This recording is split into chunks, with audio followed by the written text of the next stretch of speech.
Morning again, everyone. It's a Saturday, October 25, 2025, 7:10 KNUS. I'm Peter Boyles. The weather looks beauty. 72 will be the high. Tomorrow, Sunday, maybe some afternoon showers and 70. And back to work Monday, 63 degrees. We're standing by for the hitman, Joe Williams. This NBA scandal story is beauty. Then coming up, Katie Page about Snippy the horse. And this was real. Back to October 1967. When cattle mutilations began and Snippy the horse. Then we got some open lines, and then Jerry Schimmel. And he's former, we have this running gag with Jerry. He's the only guy that loses the same job twice. The voice of your Colorado Rockies. And a lot has gone on at KOA.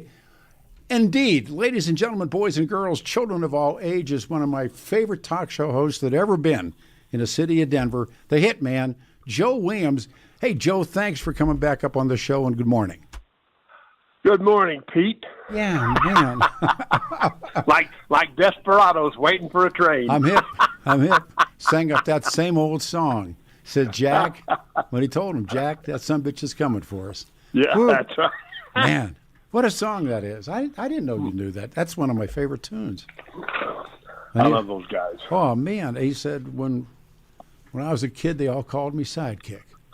Yeah. You know, when he talks about the Green Frog Cafe. Ain't going to live forever, going to cross that river, going to catch tomorrow now. That's it, man. You got it. We're both feeling it. Yeah, I've already called it. Everybody knows Joe Williams in the city of Denver as a sports talk host, and of course, along with the late Irv Brown, it was the show. And it really, because of what they did, they launched the career of one of the all-timers, coach, and just one of the best guys I know is what happened with Dave Logan. Dave Logan came out of that and still going strong. Still going great. Yeah. He's still the winning man. games, winning hearts. Yeah.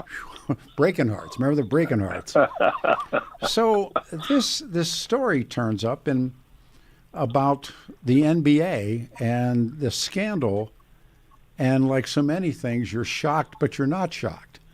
3 NBA players, coaches, 30 people have been indicted by the feds, and they call this, and I thought it was great, Operation Nothing But Bet. Did you see that, Joe?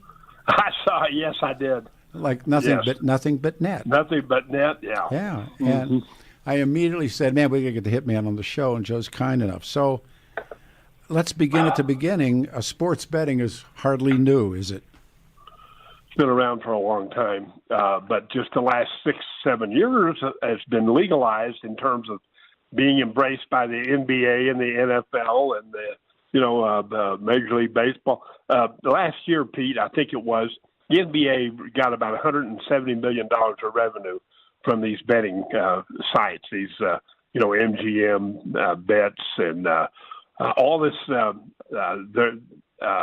money they've derived from people from legalized betting, and some people say it's gotten out of hand. It's just now it's open. It used to be kind of under the covers and in the dark, but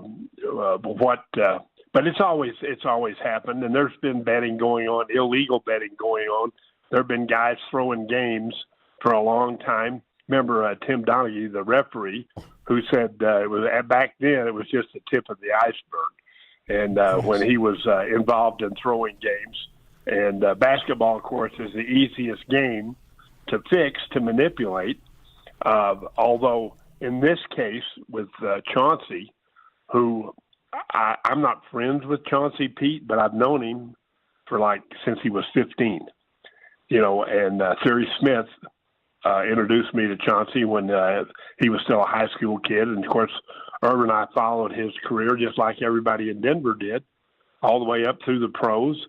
And there's never been anything that I've known about Chauncy to make me believe that he'd be involved in anything like this. And maybe he's not. Maybe they've got it wrong. I hope they got it wrong. I heard a lot of this. Maybe, no. When the feds do something like this, Joe, they have to be so sure before they drop this net. I mean, truly. Yeah, no, that's right. Well, see, here's the deal. I was reading part of the rundown, And anyway, they referred to who we now, it's being reported as Chauncy, as co-conspirator number 8, Yes. in the investigation. And they they identified him as an NBA player from the years 1997 to 2014, and also a coach since 2021, which, by the way, just happens to match Chauncey's career timeline. And there's little doubt that that's who they're talking about, who he was.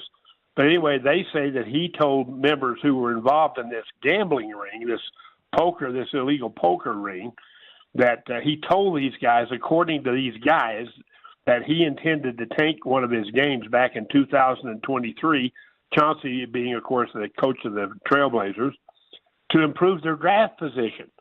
All right? And NBA fans, of course, know that this kind of stuff's been going on since Hector was a pup, right? Especially towards the end. We used to laugh about it all the time. But what happened was these guys that were privy to this information went out and made $100,000 Sure. on the game. They probably had to get down in Las Vegas, which, by the way, Las Vegas, they're not crooked. They don't have to be crooked. They run a straight game. They make too much money doing that to ever do anything nefarious, and usually they're the people who identify these things before they ever really get going. And but in this case, it didn't. And Portland, by the way, on that particular game that night, lost the game by 28 points. And these guys made lots of money, and then they did it 5 or 6 more times that same month. And so there's little doubt that this co-conspirator number 8, Sure. they think they're on to something, and it sounds like that something is Chauncy. It's hard for me to believe that. And I don't know what Chauncey's defense will be. Maybe that he didn't know that the people he were talking to were going to take advantage of. I don't know. How would any of us know? There's a piece that I read called "Ensnared in Scandal, Chauncy," and it goes back, and there was another 1 or 2 times perhaps that he was involved in poker games, and this was when he was playing ball, perhaps as an undergrad. And I mean, look, as a history geek, and our guest is the one and only Joe Williams, who's far better than I am. I remember reading about the Black Sox. One of the interviews that I did, got 2 interviews with Henry Hill, who was, in Goodfellas. He was the Irish kid that couldn't be made. So Ray Liotta played him in the picture. Yeah. And so and although it wasn't in the movie, he went down on point shaving. And if you remember, Henry Hill, they had a point shaving college scandal. At Boston College. There you go, at BC. That's right. Yeah. And they ruined a couple of people, obviously. Right. Yep. But the idea wasn't you didn't have to lose. But how's a point shave work? Well, all you do is you go to a kid, and obviously you want to get one of the principals on the team, usually a point guard or a star forward, whoever the score is, and say, look, we don't want you to lose the game, but we want you to win by less than 10 points. The spread, right? So whatever, that's right. So whatever, let's say the spread was 10 points, and Boston College is favored by 10, and they just go to the star players, and usually it's the kid who handles the basketball, right, and the guy he feeds. On college teams, mostly they have 1 or 2 star players who, they're going to be involved in most of the action. So that's how you do it, and you go and you just say, look, he gets down there to just make sure when you go to the line, if you're up by 11 and you got 2 free throws, make sure you miss both of those. Yes. That's kind of how it works, and that's why that game is so easy to fix. And the other thing, at least back then, was college kids, $500 or $1,000 is a lot of money. Back then, it was a lot of money to most college kids back then. They're like you and me, or whoever, that when you're that age, you don't have any extra money. You're always looking for some, and that's the easiest way to get your hands on some. And those guys get into you a little bit, and the next thing you know, you're trapped. And then they come back again, and they say, how'd you like that one? And so forth and so on. And that's how they do it. In this case, Chauncy has made I don't know, $100 million in his career. Mm-hmm. I don't understand why Chauncy. Well, I don't understand the reasoning why. See, Pete, these NBA players, these guys have been playing poker for years and years. They play it on the airplanes between trips for thousands and thousands of dollars. They do it for entertainment. And I mean, you wouldn't believe the money that changes hands with some of these guys. And then, of course, I don't know anything about other than what I have read about these organized crime families. I thought most of those organized crime families were in the past. I didn't think there was much to them anymore, but I could be wrong about that. But well, what Joe Williams is here. What I read is 4 out of the 5, the families, are involved, and Henry Hill was connected, although he was never a made guy. But they were the Gambinos. The Gambinos, yeah, and they were fixing college basketball. And right. You and I, and you're infinitely better of a historian on prize fighting. My heavens, going in the tank and prize fighting, especially back in the 40s and 50s, and I'm sure before that. Black Sox, I wrote them down because I knew I was going to talk to you this morning. Yeah. Black Sox scandals and Alex Karras, when Alex Karras got hot. And that's why he ended up in professional wrestling. I did an interview. He was in studio with us at KOA. He was great. I remember that. Yeah, he was great. And Alex, he was. Yeah. Who was the running back? The Golden Boy. Paul Hornung. Now, did they both know they were? I'm not sure whether Paul Hornung and Alex Karras knew one another were betting, but that part I don't know. I don't either. I don't either. But I mean, it wasn't a lot, and didn't sound to me $50 on a game. Who knows? Football's a little different, and they were betting on. I don't know if they were betting against themselves or on themselves. Who knows? Karras told me he was betting on. He was betting on Green Bay. Yeah. In other words, he was betting on himself. Pete Rose. Right. Well, Pete Rose always said he never bet against his team too. I don't know if I believe it, but he always maintained, I never bet against us. But and maybe he did, maybe he didn't. But football is a lot harder if you're going to fix a football game. You're going to have to get a hold of the officials. One player can't really do it. Yeah.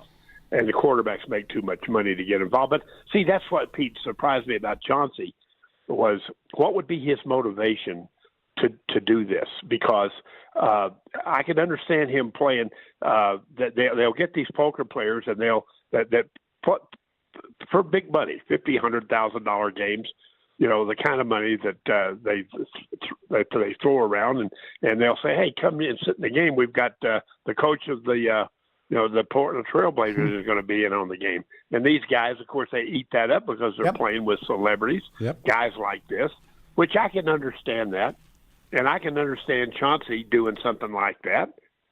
Anybody else doing something like that. What I don't get is why he would go in there and try and scam people out of money. I mean, they're talking about X-ray tables and shuffling machines. Mm-hmm. I don't even know what that stuff is. I've never. It's ways to cheat. I mean, nobody ever cheated us because we never had enough money to get in a high-stakes game. Yeah, exactly. Yeah. So they say Chauncy did that. That's what they allege. I hope it isn't true. They obviously think they've got the goods on him, and we'll just have to see. But nothing. Hey, I've known Chauncy forever. Not as friends, not like you and me, but knowing him through covering him, and I was astounded. I just thought that can't be right. It's Chauncy is no reason. Say it ain't so. Say it ain't so, Joe. Yeah, sure. That's right. Yep. Our guest, the one I don't know where I go from there with it. So, well, Joe Williams is here. Peter Boyles, 710 KNUS lines are open. 303-696-1971. Good-looking day headed our way. In the sports betting case that's dubbed Operation Nothing But Net, and how many of these guys they now claim, and I'll just read you from my notes, in the poker case, 32 defendants are accused of rigging poker games by using, as Joe said, wireless cheating technology during fish. They put fish in parentheses to play in games alongside former athletes. Billups and Jones are among those to participate in the poker games as face cards. And again, what they're saying, the fish didn't know that everybody else in the poker game, from the dealer to the players, including the face cards, were in on the scam. Once the game was underway, the defendants fleeced the victims out of tens or hundreds of thousands of dollars using this technology, including altered shuffling machines that could read the decks. This is cool. X-ray machines that could read the cards through the table when placed face down, and glasses with hidden cameras. No, I'm just reading it. You remember on the back, I was thinking about this, Hitman. Remember on the backs of those comic books, they would always, glasses you could buy, and always showed a woman that you could see in her dress. That's right, you could see through her clothes. Yeah. I mean, come on. I mean, this is the kind of stuff that it says, well, it goes on from there, but I'll read this to you, too. Billups, but Pete, here's the thing. Why does Chauncy think about this for a minute? Think of the kind of money he makes. But is he broke? Is he broke? No, he can't be broke. What? There's no way he can be broke. Chauncey is bright. He's not an idiot. Hey, look, we've all met people who have the IQ of an ant. All right, and sometimes these are people that make big money playing, whether they're baseball players or whatever. Yes. And some of them get involved for whatever reason, mostly because they're stupid, all right, or greedy. Well, Chauncey is greedy. Well, not the one I know. So I'm just trying to figure out why would he do something like this? I'm not saying he didn't do it. I wasn't there, but it goes against everything that I know about him. You and I share, and he's gone now, a mutual friend who was pretty prominent, way prominent, who was, as they call, a habitual gambler. He was a sick gambler. I'm not saying this is true about Chauncy, but this is a guy that made tons of money, and he died upside down. He died broke. And Hemingway's great line, horse players all die broke. That was him. That was him. Yeah. And had he lived a different life, he'd be on Molokai or something sitting watching the water come in. But he didn't do that. And I met a guy, when you think about it, as in recovery from drugs and alcohol, I tell you. And there are people that are degenerate gamblers. And I met a guy, I probably could use his name because he's gone now, but Bob Lee and I did our morning show in the federal penitentiary on Kipling. And I meet a guy who's a bank robber. He's down the third time on banks, I swear. And they call it the big bitch, habitual criminal. And he's doing his third stint, and he's not coming out on banks. And so I had lunch with him. And I said, tell me about robbing banks. The guy said, take everything that you can feel about women, drugs, fast cars. He went down a list of things. Roll them into one. He said, that's how I feel when I walk into a bank. It's a true story. It's a true story. I believe it. Oh, yeah. He told me that. He's about robbing banks. And, God. And Johnny Paycheck had that song, got his love robbing banks. And so maybe the action itself, I mean, hey, I'm going to put you on hold, Joe. Bring it back. Joe Williams, Peter Boyles, 710 KNUS lines are open. Chauncy Billups and the NBA scandal. Stay here. Your 710 5-day forecast this Saturday. Going to have gorgeous sunny skies in the Denver metro and high temps in the low 70s. Going to keep it dry and clear tonight with lows in the mid 40s. Upper 60s Sunday. Lots of sun during the day, but do expect increasing clouds in the afternoon. Sunday night into Monday morning. A slight chance for some passing rain showers on the plains. Little light snow in the foothills. Lows upper 30s. Monday back to partly sunny skies. Highs low 60s. Meteorologist Don Watzel in the 710 KNUS Weather Center.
Better believe it.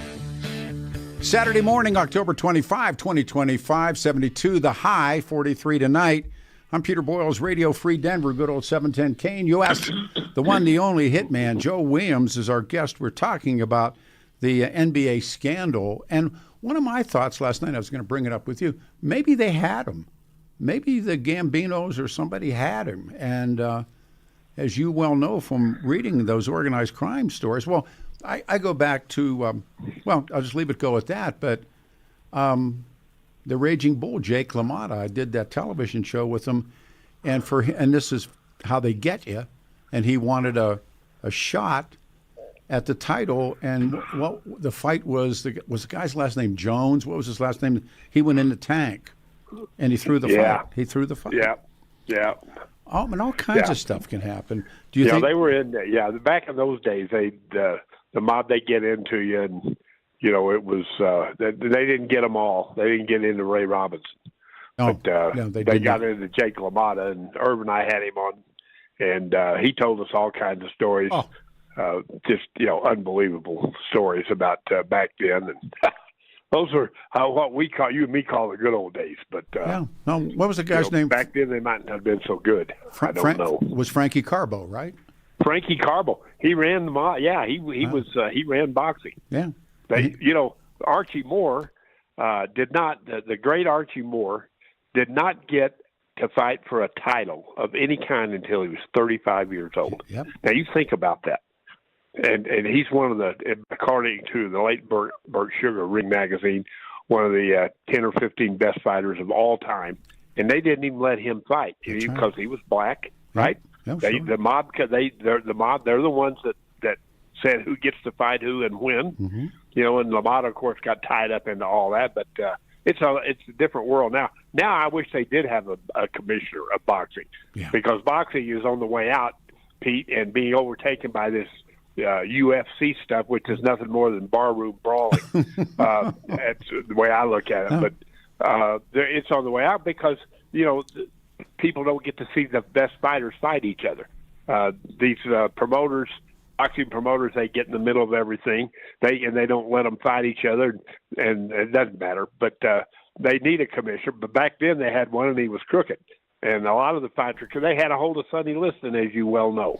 That's right. Yeah, I was having a private conversation about Sonny and what happened to Sonny, and Sonny was mobbed up. There was no question. Absolutely he was. Yeah, he was. And there's still a lot of question about it, who and how and when he died. Yes, and that needle, and it was all the things about that period of time. But here we are now, and the price to play. And I'll just read this to you.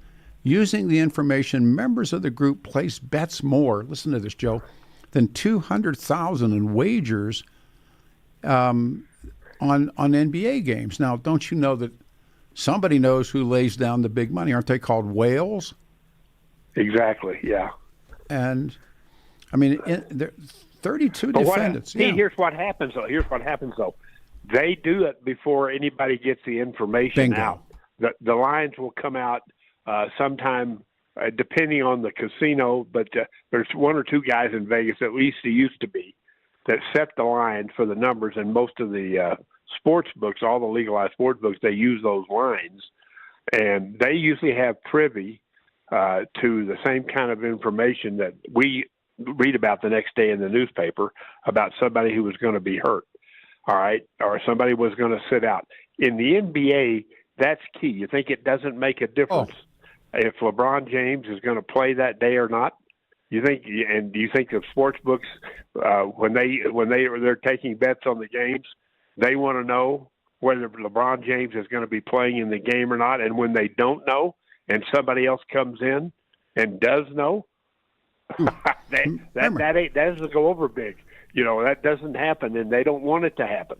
And that's why the legalized gambling, to me, is because there's checks and balances, because they usually find out that stuff, and it doesn't allow people to come in there and take advantage, of them or of other people. So, but what's going on in the NBA and these other players that you talked about, guys like Dante Jones, who's a former player and coach, Terry Rozier. Listen to this one. The NBA, they investigated Rozier a while back for doing what he would do.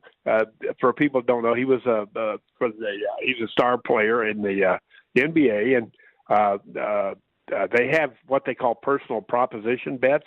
In other words, you can go in and you can bet on whether a player will have a combined total of, let's say, 30, which is points, rebounds, and assists. All right, and if this player, who normally that's basically what he does for his average, if he's in the game, then that you can expect that he's going to get right around that number, maybe a little under, maybe a little bit over. But, as we used to say, Pete, the difference of opinion is what makes a horse race. So you get that guy in there, and all of a sudden he decides he's not going to play for whatever reason. He tells a couple of friends, but he doesn't tell anybody else. Right? A couple of friends, but he doesn't tell anybody else. All right? And he takes himself out of the game 9 minutes into the game. Well, obviously, he's not going to reach his totals, and nobody knows about it except, guess who? Those two people he tipped off to go out and get those bets down. If my total is 30, there's no way I'm going to reach that, so bet the under. It's two-way betting. It's over and it's under. Over 30 points, under 30 points, like that. Well, you can see how that would work, on a scam. The guy goes up to the betting window in Las Vegas and says, give me the under on Terry Rozier, under 30.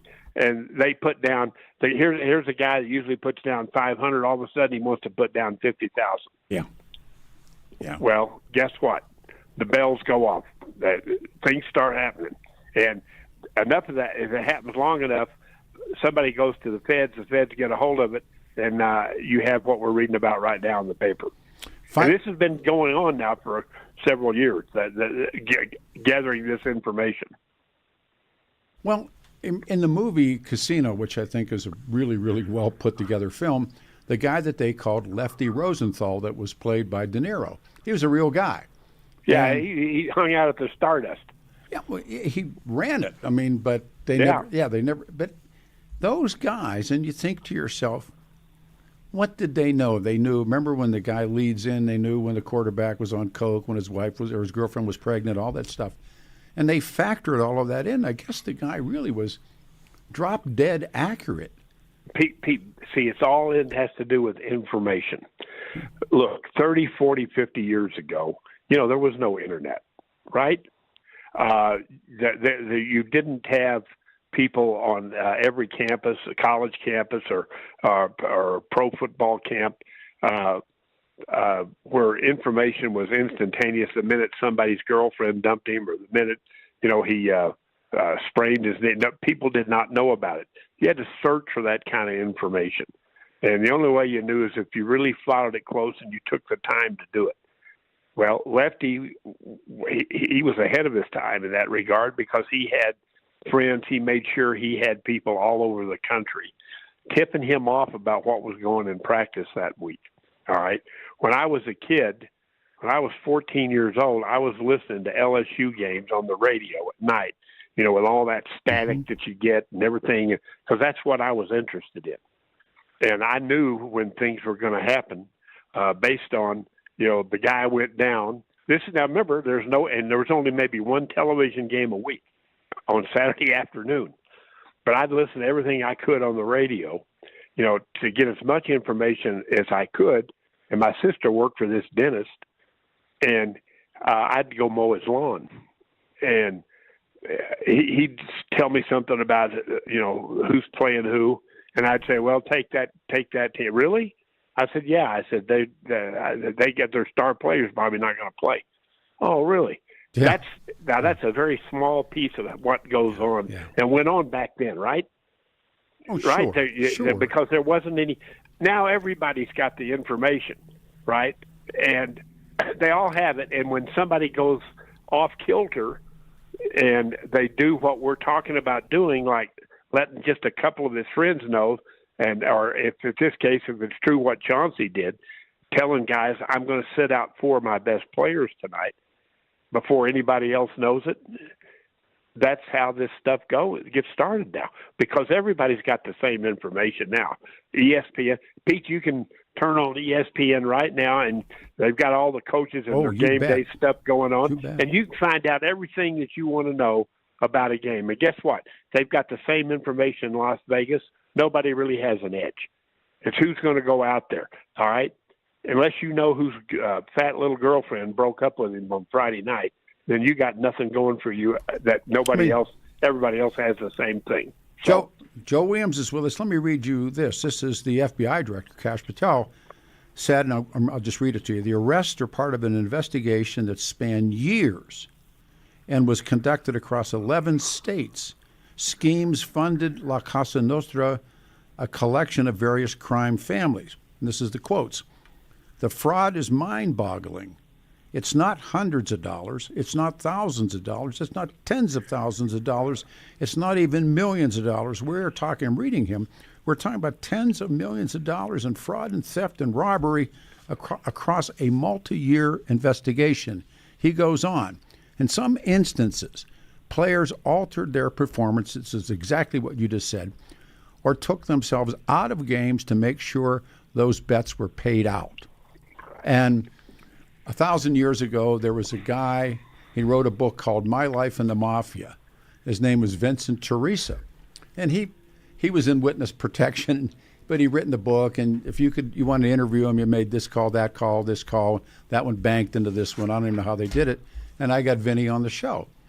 And he was talking about fixing trotters, fixing the horse races. And they were in that crime family in New England.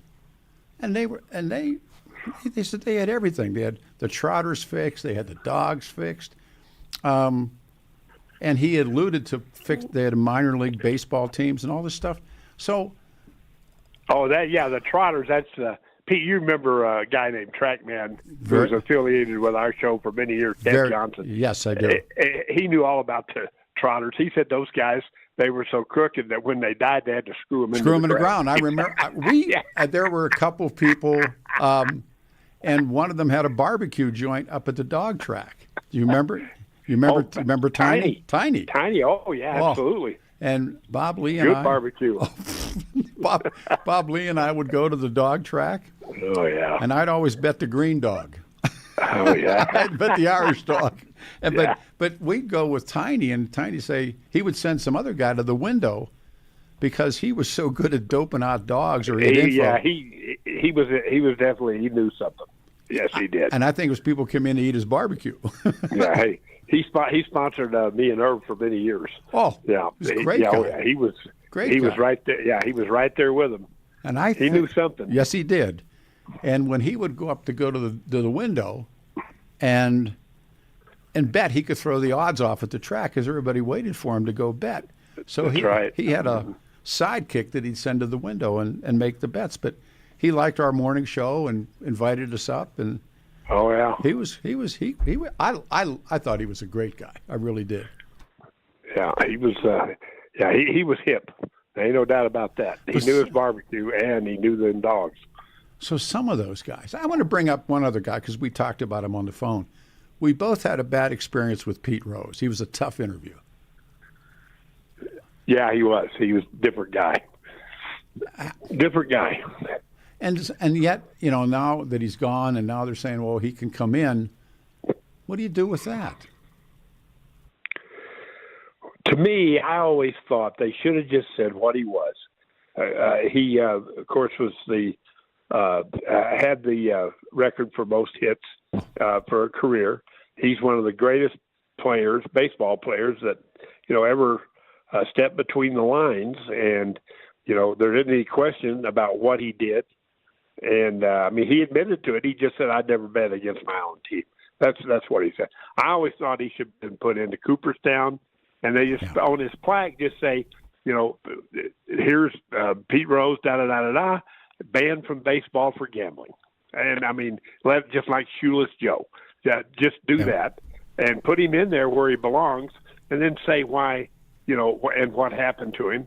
And he was banned from the game. They wouldn't even let him for years and years. He finally got to go back to, I don't think it's Crosley Field anymore, but wherever the Reds play, he finally got to go back there, and and they gave him a Pete Rose there, whatever. Yeah. But and he's now eligible to get into the Hall of Fame. They've decided that he's eligible, but for a long time he wasn't even eligible. You know, Joe Jackson was illiterate. He couldn't read or write, and in the Black Sox. And what did Ty Cobb say? It's the greatest man ever played the game was Joe Jackson. But you know, what do you do with guys like? I mean, they were. I read a couple, 3 books about what they did. We got a minute. How about we switch it to you? We've got a minute left, and I know you got to do work this morning. What's the outcome of this one, Joe? God, I wish I knew, and I hope Chauncey's involved. But the evidence looks like it's damning, doesn't it? Yeah, come on. Yeah. When they dropped the net, it's the feds. It's hard to get around it. The legend, Joe Williams, the hitman, the NBA scandal. I'm like you. I was surprised, but I wasn't shocked. You know, like, come on. You know, of course. Take care, Joe. I'll give you a call in a day or two. We'll talk. But thank you for doing it. You made the show. Thanks, Joe. You got it, Pete. Thanks. You're the best. Thanks, Bubba. You too. All right. Open lines for a segment. Katie Page, Snippy the Horse, Jerry Schimmel, and a lot more. Stay here.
Lines are open.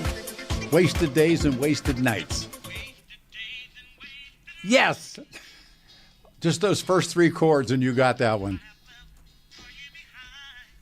The man. 710 KNUS, good morning. On a Saturday, 72 will be the high. Tomorrow, 70, and back to work Monday, 63, and breezy, maybe a little bit of rain. 303-696-1971. Lines are open. And then coming up in the next hour, Snippy the horse. And for some strange reason, when we got this sent to us, I said, I remember the story of Snippy and the flying saucer and the death of that horse.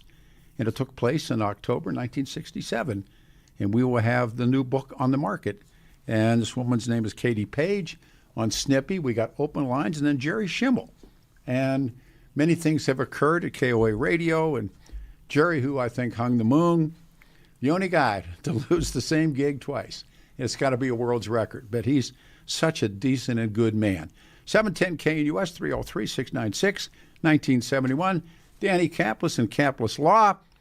Danny suggests you choose a lawyer who shares your values because who you choose to represent you in an injury case so much about you and everybody involved in the case. And Kaplis is the son of a Chicago cop. We've talked about it again and again and again. What his mom, what she did, and how she volunteered, and it all comes downhill. Danny's believed to be the only lawyer in Colorado history to do what he has done. 5 straight multi-million-dollar verdicts, jury verdicts, in Colorado crash cases. And Danny believed to have won the largest truck crash verdict in Colorado history. Kaplis Law, the official law firm now of the Denver Nuggets and the Colorado Avs. Kaplis Law. Danny's a serious attorney, man. He's just a good man for serious cases. Dan accepts righteous injury cases on percentage fee basis. So he can represent good people from all walks of life without regard of ability to pay. If you need help, simply a phone call, 303-770-5551, 303-770-5551, or hit dankaplisLaw.com, C-A-P-L-I-S, caplislaw.com. We're clearing the calls, 303-696-1971. You'll like Katie Page and Snippy the horse. Throw me a name up there, and we'll go to work. And then Jerry Schimmel, I wrote a column that it's up now on the website, as it is all the time. Well, let's go to calls. I can talk about that later. We'll go to Don in Lakewood. Don, you waited, and you're on the radio show, and good morning. Good morning. That was 30 seconds. That's a record. Okay. Since I've done an hour and a half before. Have you? Hey. Yes. Real quick one. I don't know why anybody should be surprised about anybody that gets involved in gambling. It's truly an addiction. Yes. And it comes in many forms. But look how we promote it. It used to be you wanted to gamble, you went to Vegas. Vegas is dying, but all around, everywhere. You can gamble anywhere. I had a couple of talks with some friends. Growing up, there were bookies. And I'm sure my father always... Especially where you... Yeah. And my father always claimed, and I'm sure it was true, that he saw the envelope passed to the chief of police every Friday afternoon in a certain bar on Frankstown Road. I mean, he said he saw it. And in a steel mill, there was a guy, he was a pipe fitter, and he never put a wrench down, but he would travel the mill and made book on, any number of different things. And it was just a way of life, I think. They played the numbers. They don't play the numbers out here. Did you ever grow up any place where they played numbers? I grew up in Lincoln, Nebraska. I mean, we had bingo if we were lucky. Yeah. Well, there was. It's so much different. I watched documentary on Whitey Bulger just for kicks again. Because there's so much stuff about that guy and him and his neighborhood buddy Conley working for the FBI got him in. Yeah. Him and the rifleman. Yep. But Fleming one was short note. I know you're up against it pretty soon. Stephen A. Smith coming out and blaming this all on Trump. Oh, no. Because Trump doesn't like basketball. That guy sometimes talks with a modicum of intelligence, and then he comes up with this crazy racist crap against the NBA. No. And if you read the report and listen to Cash, this started back before Patel was in. Oh, please. The FBI had been watching this gambling crap for, 3-4 years? Well, they claim it. I mean, what Patel said was this is a 3-4 year investigation. Back to what you said, I want to put an ad on that. Whitey Bulger was a MK Ultra experiment. I don't know if you knew that or not. Yes, he was. Yeah. Yes, he was. It really scrambled his brain. Yep. Changed his personality. I mean, he was a bad guy before he went away, but he volunteered for MK Ultra was the LSD experiments in Atlanta. He was in a penitentiary in Georgia, and there's new books about what they did or did not do to Whitey. And he Dulles put his kid through it. Oh, there were stories. Alan Dulles' kid who got a bullet in the head and walking the fence line in Korean War. Yeah, James Forrestal. He turned him over for the MK Ultra, trying to get his brain right. Oh, so did Whitey Bulger? Where did they catch him? Was it California? California. Yeah, I wonder about this documentary. This stuff. They said he was caught up in, I think, Maine. No, he was in California. Somewhere. It's the greatest story, and there's been books written about it. Do you remember when Joe Namath did Take It All Off, and he shaved his mustache for all the money, and his really interesting sort of Norwegian sexy woman's voice was, "Take it off. I can't do it." And then Joe shaved. So that woman was like Miss Sweden or Miss Norway or something. And she lived in the U.S. and California trying to make a break, and it didn't work out, so she goes back home. Now, after 9/11, then Whitey comes back to the top of being number one. She's watching on TV, on CNN. She sees Whitey's picture. She said, "I know him. He used to walk his dog with she thought it was his wife." That's right. And that's right. She called the FBI, and they hung up on her. And she called back, and they hung up on her. And finally, I don't know who she called, but she connected. She said, "I know where that guy is." And they took her seriously. They staked out the garage. They saw him. They knew it was Whitey, and they didn't know what he was going to do, how he was going to act when they got him. And he just gave it up.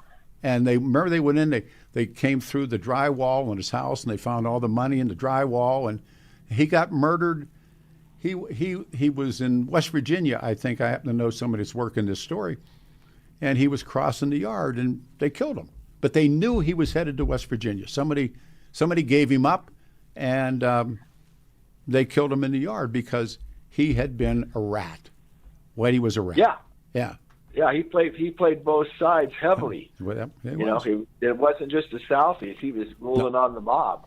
No, they traded him for, or I don't know. It's complex, but they got what's called the deal with the devil, and they made it. And Whitey was, and that's why I like that movie, The Departed. It's one of my favorite films, and Jack Nicholson's playing Whitey Bulger. Do you remember a restaurant beside the White Spot down on 8th and Broadway called The Parlor? Oh, sure, of course. You know the gambling that was going on there? I don't. I'm not a gambler. I used to frequent that place a little bit with this one guy that was heavy in the commodities business. Okay. We'll put it like that. Yeah. And to tell you, there's some shady looking people that came in there. I don't know. I mean, other than just being a geek reader about it, I was always scared money. I was afraid to lose. I'm going to jump. Have a great day, Donnie. Thanks. Hey, Jim in Littleton. Jim, you're on a radio show Saturday. Good morning. Good morning, Peter. Hi, brother. Hey, so my opinion is I want to see Pete Rose in the Hall of Fame. I think you'll see it. You know what? And if they were serious about controlling the gambling, I've heard so many people talk about the NFL. And, the umpires the refs not being fair on these teams. Can you hear me? Yeah, I can hear you, but I don't know how you prove that. We're coming up on time. Yeah, I'll tell you how you prove it. Make them do a lie detector. Make them all do a lie detector. Put everybody on the box. Yes. I got to pull the pin. Thanks, Jim. On the other side, Snippy the horse. Get ready. UFOs next.